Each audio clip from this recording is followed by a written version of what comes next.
Why would a young Ivy League grad want to shoot the CEO of one of the most successful health insurance agencies in the world? He was targeted in a pre-planned attack. Brian Thompson was approached from behind by the shooter. Grand jury in New York City has now indicted Luigi Mangione on first and second-degree murder charges. The man accused of killing UnitedHealthcare CEO Brian Thompson has just pleaded not guilty in New York State court. It's a story of monopoly money, corporate negligence, and growing public anger.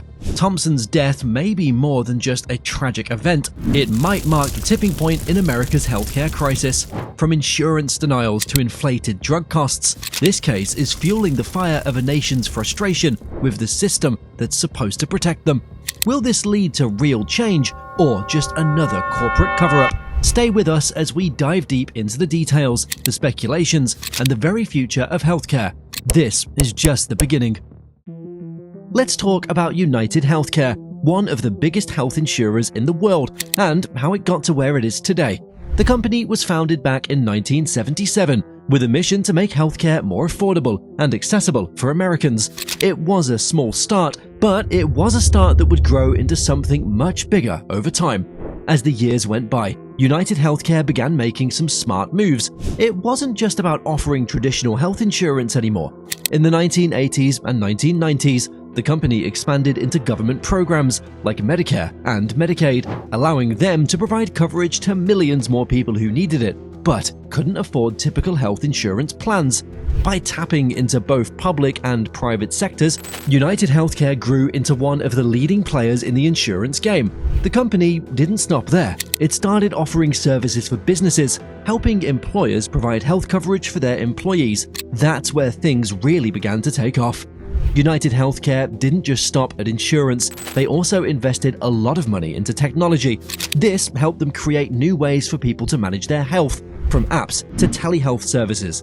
And it wasn't just about giving people access to care, but also about making that care more efficient and easy to access. The company also adopted a model that focused on prevention. Instead of just treating people when they were sick, UnitedHealthcare worked to help them stay healthy, preventing bigger health issues down the road. This not only helped reduce long-term healthcare costs, but also kept people healthier. Today, UnitedHealthcare serves millions of people across the US and even globally. They've expanded into offering a wide range of insurance options, including dental, vision, and even behavioral health services. What started as a small health insurer has become a global giant. Now, with technology and preventative care at the forefront, UnitedHealthcare is still leading the way in making healthcare more accessible. That's what you'd expect, no? But according to their customers, it's a different story entirely. Imagine sitting in a sterile waiting room, your heart pounding, awaiting approval for a much-needed medical procedure. You've done everything right. You've paid your premiums, kept your policy up to date, and followed the steps they've outlined. Then, out of nowhere, you receive the dreaded denial letter from UnitedHealthcare. It's a shock, and you're left scrambling to understand why your claim was denied, especially when the procedure is something your doctor says is critical. It's not just one person, it's thousands of people every year. In fact, a recent report revealed that nearly 40% of all claims submitted to UnitedHealthcare were denied, leaving customers with unexpected bills, confusion, and often untreated health problems. For many, the struggle isn't just about fighting the initial rejection, it's about navigating a complicated system that's difficult to understand. The appeals process, while a lifeline for some, can feel like an uphill battle where the odds seem stacked against you. For some patients, it's not the first time. A significant portion of those who face denials find themselves in a constant cycle, rejected claim after rejected claim. Many have to fight through multiple layers of bureaucracy just to get fair resolution. One patient, frustrated and desperate, recalls how she appealed her claim multiple times, only to face more denials before she finally got the care she needed. As UnitedHealthcare's influence grows, so does the number of claim denials. It's not just isolated cases anymore either. It's a widespread issue affecting more people every year. And while the company may say that the denials are based on strict policy guidelines, for many, the reason for rejection seems arbitrary at best. Could it be that UnitedHealthcare is prioritizing profits over people's well-being? It's a question many policyholders are now asking, especially when they see the number of denied claims continuing to rise. The company's legal department has its hands full. Lawsuits are piling up as frustrated policyholders and healthcare providers take their complaints to court.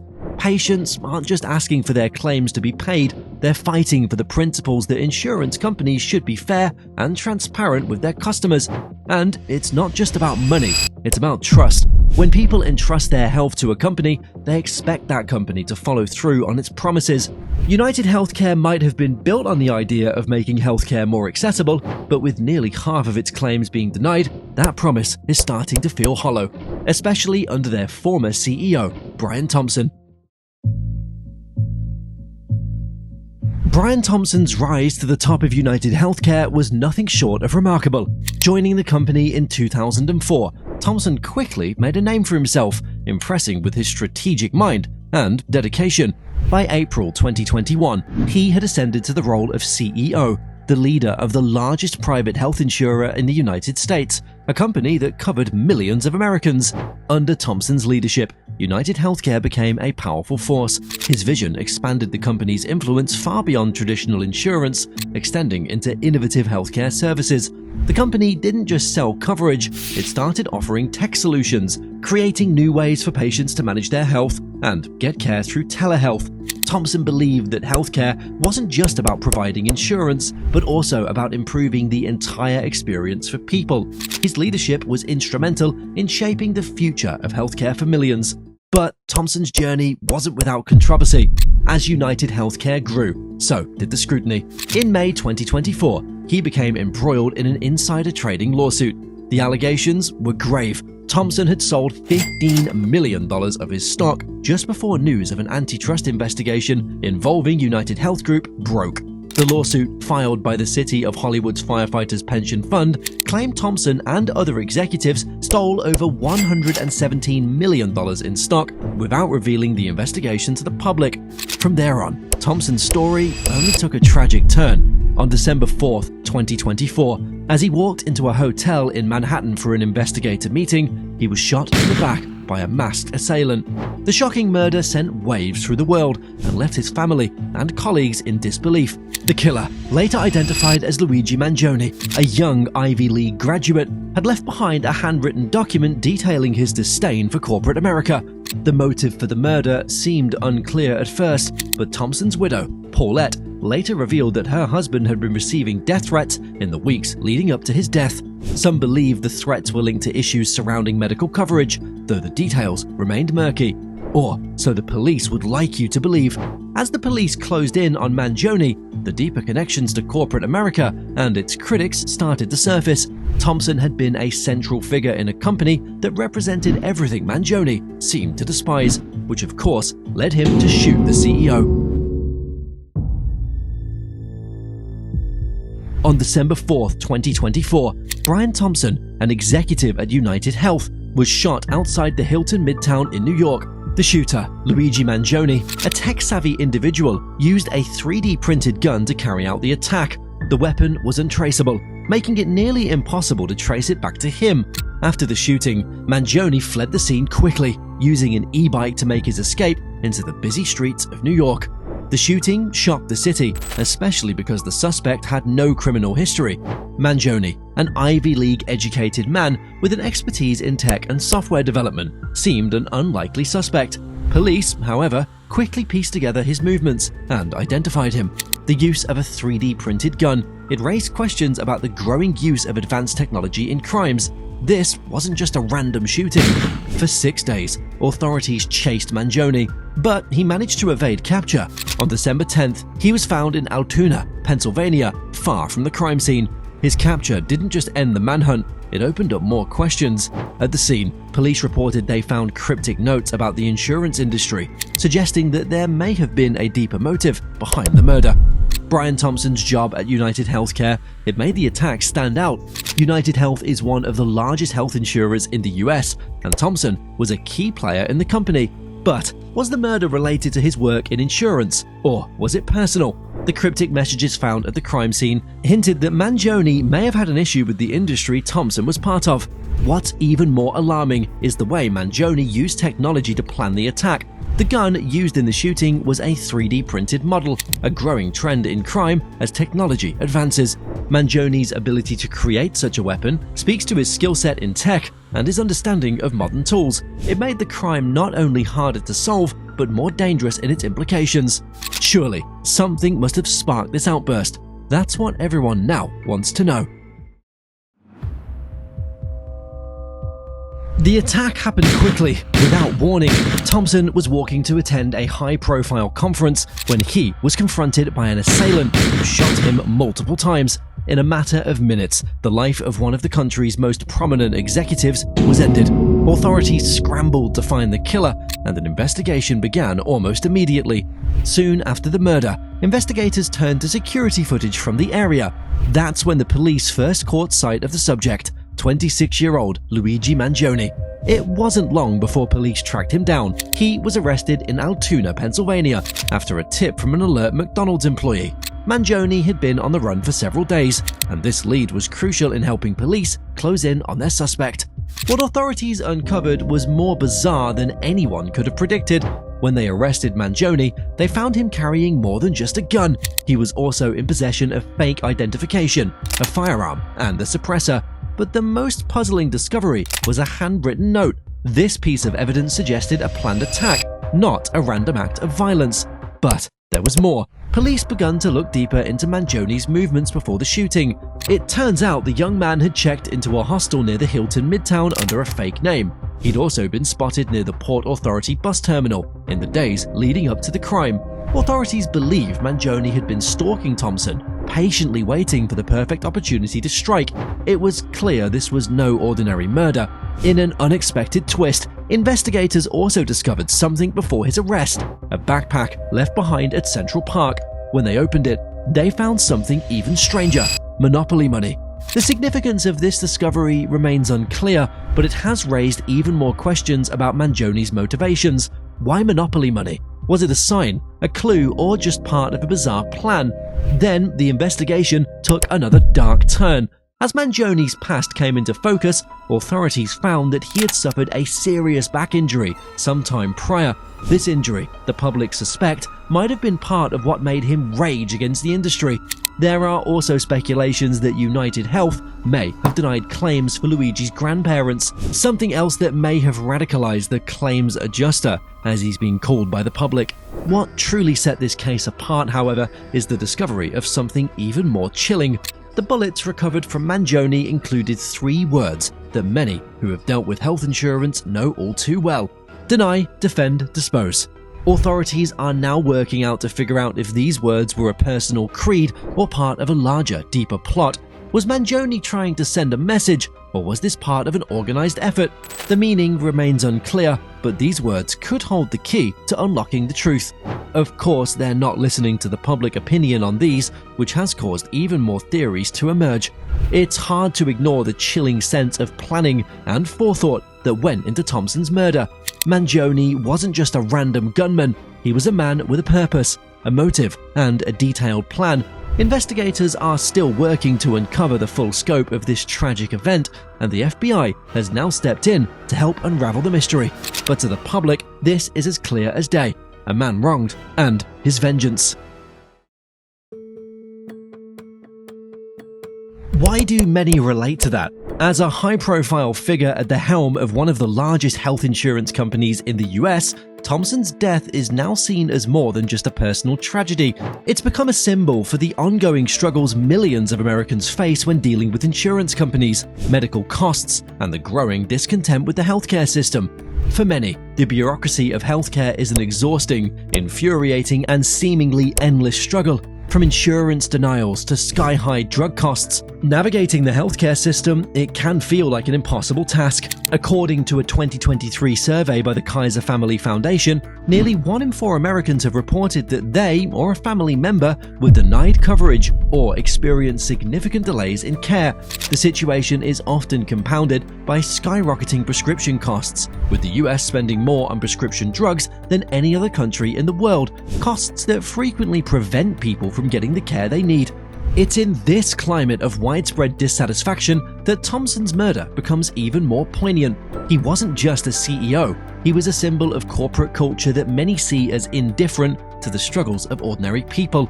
UnitedHealthcare has been repeatedly criticized for its profit-driven approach to healthcare, focusing more on the bottom lines than on providing accessible and affordable care for all. Critics argue that insurance companies often deny coverage to maximize profits, forcing patients to fight for services that they have already paid for. The corporate greed, especially in the healthcare and pharmaceutical industries, has fueled public anger for years. Pharmaceutical companies, for example, have been under fire for the high cost of life-saving medications, many of which have seen significant price hikes in recent years. The issue has become a core frustration for many people who feel that the system prioritizes profit over patient care. In 2022 alone, prescription drug prices in the US increased by an average of 5.4%, with some life-saving treatments seeing price increases of up to 25%. As public resentment towards corporate practices in healthcare grows, many are beginning to ask whether Thompson's murder could be a symbolic representation of this larger issue. Was Luigi Mangione, the man accused of killing Thompson, acting out of a personal vendetta, or a deeper dissatisfaction with the healthcare system? While authorities continue to investigate, the widespread frustrations with the bureaucracy, such as insurance denials and inflated drug prices, may be helping to frame Thompson's death as something more than just a random act of violence. This incident has sparked conversations about the role of healthcare executives and how they contribute to the growing public dissatisfaction with the system. For many Americans, the thought of an executive of one of the largest healthcare companies being gunned down near a major investors' conference is a grim reminder that the issues with healthcare access and cost continue to impact millions in everyday, tangible ways. With insurance companies often taking a profit-first approach, it's no surprise that many people are struggling to access affordable care. The ongoing frustration over the corporate-driven healthcare system, it's become a lightning rod for anger. And while no one is condoning violence, it's clear that the way we deal with healthcare issues in the US is broken. If we are ever going to fix it, we have to look at the systemic problems that led to the rise of companies more concerned with profits than patient care. For now, the murder of Brian Thompson, it serves as a painful reminder of how many Americans feel about the healthcare system, a frustrating, broken system that often leaves the people who need help the most feeling abandoned. The publicly celebrated death of Brian Thompson, UnitedHealthcare's CEO, it could turn out to be a turning point for UnitedHealthcare, a giant in the US healthcare sector. The impact of this incident on the company's leadership and its future is still unfolding, but one thing is clear: it has raised serious questions about the relationship between healthcare corporations and the public. Thompson's death has inevitably put the spotlight on the leadership structure at UnitedHealthcare. His sudden and violent departure, it leaves a vacuum in a company already under public scrutiny. The healthcare sector, and particularly insurance giants like UnitedHealthcare, they've faced significant public backlash for years. Rising premiums, denied claims, and high out-of-pocket costs for everyday Americans have turned corporate executives into lightning rods for public anger. This incident could only fuel that discontent. As for the company's leadership, the immediate question is whether Thompson's successor can rebuild trust within the organization and with the public. Many speculate that the company will be forced to reconsider its approach to customer relations, focusing on transparency and on accountability in a way that has long been missing. Given the ongoing frustration many Americans have with healthcare access and affordability, the next leader of UnitedHealthcare will need to address these concerns head-on. If they fail to do so, UnitedHealthcare risks further alienating the public, particularly in a climate of growing distrust in corporate America. The bigger issue, however, is how this incident might affect the public's trust in the healthcare system at large. Thompson was, in many ways, the face of the corporate practices that have driven much of the dissatisfaction with healthcare. Now that he's gone, the question becomes whether this will lead to any meaningful changes in the system, or merely serve as a tragic footnote in the ongoing battle for healthcare reform. The investigation into Thompson's death is still in its early stages, and new details continue to emerge. Was this an isolated act of violence, or is it a deeper reflection of the anger and frustration simmering within the American healthcare system?